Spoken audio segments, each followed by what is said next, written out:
देखिए, अभी तक तो मुख्यमंत्री जी के बयान सिर्फ अखबारों में हैं और उनको इस बात को समझना चाहिए कि जब ऐसी परिस्थिति प्रदेश के सामने है तो इनिशिएटिव मुख्यमंत्री जी को अपने आप जो है वो बात करके करना चाहिए। ये बहुत स्वस्थ परंपरा नहीं है कि मीडिया के माध्यम से आप स्टेटमेंट देते रहे और व्यक्तिगत रूप से आप ऑपोजिशन के साथ कम्युनिकेशन ही ना करें। दूसरी बात तो यह है कि हिमाचल प्रदेश में उनके नेतृत्व में कांग्रेस की सरकार इस वक्त चल रही है और सरकार चल रही है तो दायित्व सरकार का है कि प्रदेश को ऐसे गंभीर आर्थिक संकट में से कैसे उबारा जाए। हम किन लोगों से बात करें, क्या बात करें, कितनी बात करें, इन सारी चीजों को सिर्फ मीडिया में पॉलिटिकल कंजम्पशन के लिए नहीं करना चाहिए। मेरा ये मानना है ये गंभीर परिस्थिति है। प्रदेश इस वक्त जो है वो फाइनेंशियल क्राइसिस की तरफ इस कदर बढ़ता जा रहा है, एक तरह की फाइनेंशियल इमरजेंसी की स्थिति हमारे सामने है। और आज अगर मैं प्रेजेंटेशन का उसका थोड़ा सा मैं चलते चलते, क्योंकि मैं सारा दिन कार्यक्रम लगे थे, व्यस्त था, उसमें अगर मैं थोड़ा चलते चलते सुन रहा था, उसमें तो हालात इस प्रकार के अब बताए जा रहे हैं कि ना किसी को डीए मिलेगा, ना एरियर मिलेगा, टोटल सब्सिडीज जितनी भी मिलती हैं सारी की सारी बंद करनी पड़ेगी और यहां तक के जो सामाजिक सुरक्षा पेंशन है उसका दायरा भी कम करना पड़ेगा या बंद करना पड़ेगा। और आगे बढ़कर के ये भी बात उसमें कही गई है कि मैं अब ओपीएस के बारे में ज्यादा नहीं बोलता हूं, ओपीएस के बारे में भी अब स्वयं ही कहा जा रहा है कि ओपीएस में भी हमको यूपीएस की ओर मुड़ना पड़ सकता है। देखिए, राजनीतिक दृष्टि से जो उन्हें सत्ता बनाने के लिए जो चीजें करनी थी वो की है, लेकिन गंभीर आर्थिक संकट इस प्रकार से प्रदेश के सामने है, इस बात का आज वो जिक्र कर रहे हैं। आभास तो पहले से था। पिछली विधानसभा के दौरान जब हम सत्ता में थे उस वक्त ये अपोजिशन में थे, फाइनेंशियल पोजीशन स्टेट की एक बार नहीं हमने अनेक बार इनके सामने रखी है, विधानसभा के अंदर रखी है, विधानसभा के बाहर रखी है, लेकिन उसके बावजूद भी 10 गारंटियां देना सत्ता को हासिल करने के लिए थी। अभी एक हफ्ते पहले तक तो मुख्यमंत्री कह रहे थे कि यहां पर भी शायद मेखल में सुलह में आकर के या कहीं जाकर के उन्होंने 10 गारंटियां पूरी करने में से 6 गारंटी पूरी करने की बात कही और उसके बाद 1500 रुपए महिलाओं को यहां देना शुरू कर देंगे, ये भी बात कही थी। लेकिन अब एकदम जब फाइनेंस कमीशन की रिकमेंडेशंस आई, जब रेवेन्यू डेफिसिट ग्रांट जो है उस पर पूरे 17 राज्यों को जहां मिलती थी उसको बंद करने की बात कही गई, उसके बाद अचानक हाथ पांव फूले पड़े हैं। क्या आप केंद्र सरकार के बलबूते ही सब चीजें करना चाह रहे हैं? यह गारंटी पूरा करने की जिम्मेवारी स्टेट गवर्नमेंट की है, ना कि सेंट्रल गवर्नमेंट की है।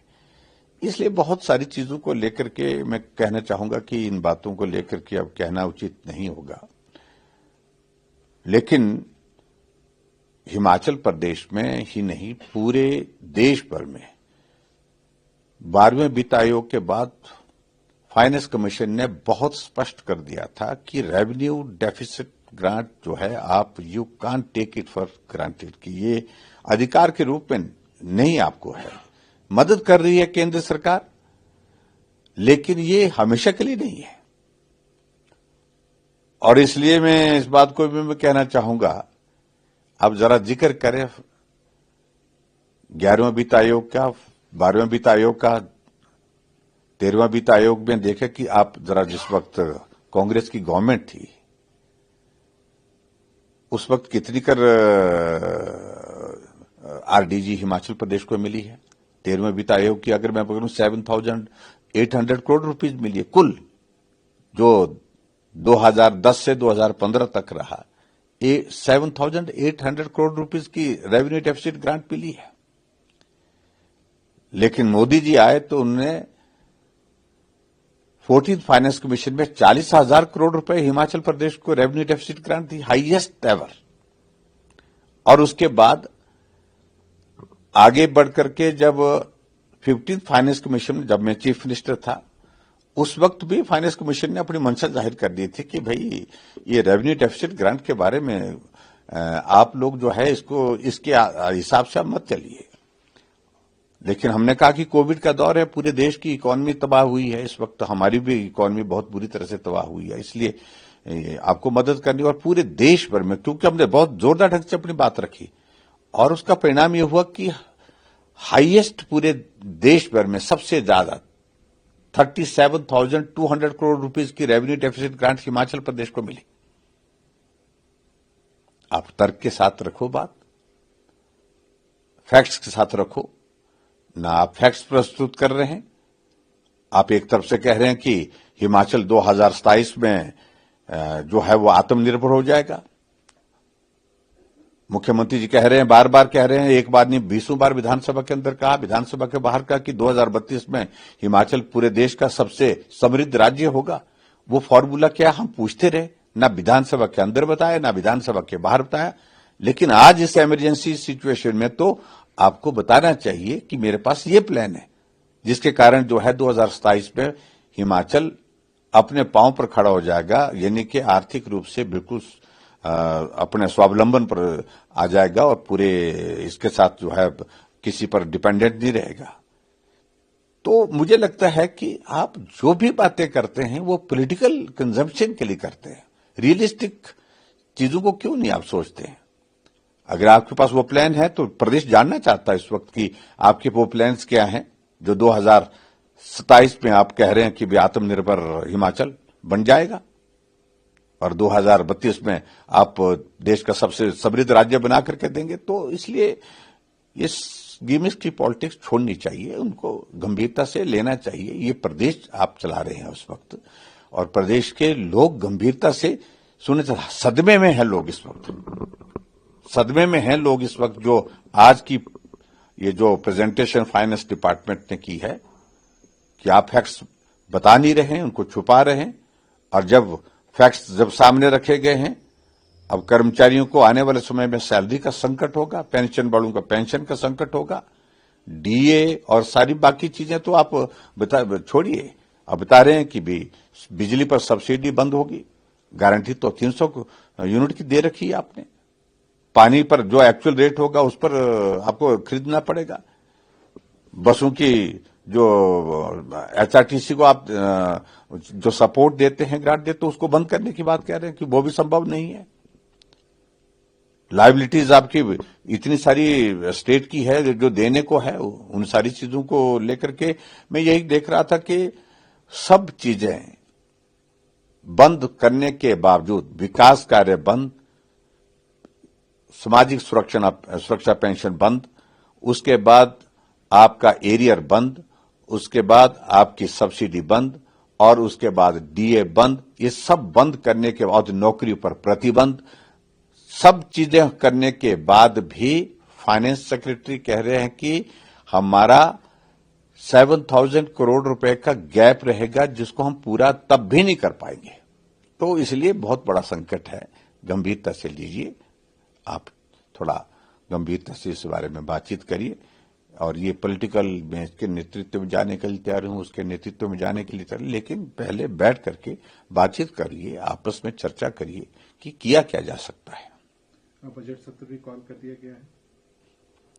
बजट सत्र कॉल किया है। अभी इस मुझे जानकारी मिली कि सिर्फ 3 दिन का सत्र बुलाया गया है, और उसके बाद क्या स्ट्रेटजी, क्या प्लानिंग है मुझे मालूम नहीं, क्या बजट प्रस्तुत करेंगे, क्योंकि इस वक्त के हालात बहुत अलग तरह के हैं। ये आरजीडी को रिस्टोर करने के लिए एक प्रस्ताव पारित करने की बात की जा रही है, आप सपोर्ट करेंगे? ये रेवेन्यू डेफिसिट ग्रांट को सपोर्ट करने के लिए हम उसका विरोध करने का विषय नहीं है, लेकिन बात सिर्फ एक ही चीज को लेकर के है कि विधानसभा के अंदर उसका प्रस्ताव ला करके सिर्फ राजनीतिक मकसद को हासिल करने के लिए आप कर रहे हैं। जहां आपको बात करनी चाहिए थी फाइनेंस कमीशन के सामने और केंद्र में अपनी बात रखनी चाहिए थी, वहां रखनी चाहिए थी ना। और ये जो कुछ भी किए जा रहे हैं, ये राजनीतिक लाभ लेने के लिए किए जा रहे हैं। हम योद्धा हैं, हम लड़ेंगे। किससे लड़ेंगे आप? हिमाचल के अधिकार की बात तर्क के साथ ही है। आप एक फेडरल स्ट्रक्चर में इस प्रकार से लड़ाई नहीं लड़ सकते कि सुबह से शाम तक आप केंद्र पर कितना आधारित हैं, निर्धारित हैं, इस बात को आप अच्छी तरह से समझते हैं। सारी ग्रांट, सारी पैसा केंद्र सरकार से आ रहा है। डेवलपमेंट के प्रोजेक्ट्स आपके सारे केंद्र सरकार के इससे सहयोग से चल रहे हैं। अन्यथा प्रदेश सरकार की स्थिति तो यह है कि हम 4 कदम चलने की स्थिति में नहीं है। एम्प्लॉइज में डर है कि उनकी सैलरीज भी रुक सकती हैं। क्या हालत इतनी गंभीर हो सकती है? इसमें आपको बताऊं कि भाई इसमें संशय की बात ही नहीं रह गई है। This is going to happen. ये मैं किसी को डराने के लिए नहीं बोल रहा हूं, लेकिन वस्तुस्थिति जो हमारे सामने उसमें तो यही परिदृश्य दिखता है कि आने वाले समय में या तो सैलरी 3-3 महीने, 4-4 महीने, 6-6 महीने तक नहीं मिलेगी, या सैलरी आधी मिलेगी। और आने वाले समय में पेंशन्स को भी इस तरह के दौर देखने पड़ेंगे, ये स्थिति देखनी पड़ेगी। और जो पेंशनर्स की, जो खासतौर से जो एम्प्लॉयज का जो ग्रेजुएटी वगैरह है, दूसरी सारी चीजें, वो संकट में सारी चीजें आ गई हैं इस वक्त। ठाकुर साहब, बात करें डील हुई है उस पर हिमाचल के सेब उत्पादक जो हैं वो कई नाराजगी जाहिर कर रहे हैं। उनका मानना है कि जो मिनिमम इंपोर्ट प्राइस जो 80 रुपये फिक्स किया गया है और 25% इंपोर्ट ड्यूटी लगने पर अमेरिका का सेब भारत में 100 से कम नहीं आएगा। और अमेरिका का सेब पहले ही 130 रुपये प्रति किलो के हिसाब से भारत में लैंड हो रहा था, जबकि एमआरपी 50 रुपये था। तो ऐसी सूरत में केवल मात्र इंपोर्ट ड्यूटी बढ़ाना ही मददगार होगा। देखिए, मैं आपको हूँ जिसमें भी राजनीतिक दृष्टि से बातें की जा रही, मैं पहले देख रहा था, पहले कुछ ये पर्टिकुलरली एप्पल ग्रोअर में हम भी आते हैं, लेकिन ये सारी बातों को लेकर के जो कहने वाले लोग हैं, एक तो जो ऐसी विचारधारा के हैं जो वामपंथी विचारधारा की सोच के लोग हैं, और दूसरे जो है कांग्रेस के लोग जो राजनीतिक मकसद से सारी बातें कहें। बड़ा स्पष्ट है, किसी प्रकार से हमारा डोमेस्टिक प्रोडक्ट जो है एप्पल का जो प्रोडक्शन होगा, उसकी मार्केटिंग में कोई टैरिफ के कारण जो है कोई भी संकट नहीं आएगा। बड़ा क्लियर कर दिया है कल हमारे पीयूष गोयल जी ने, केंद्रीय मंत्री जी ने, जो हमारे कॉमर्स मिनिस्टर हैं।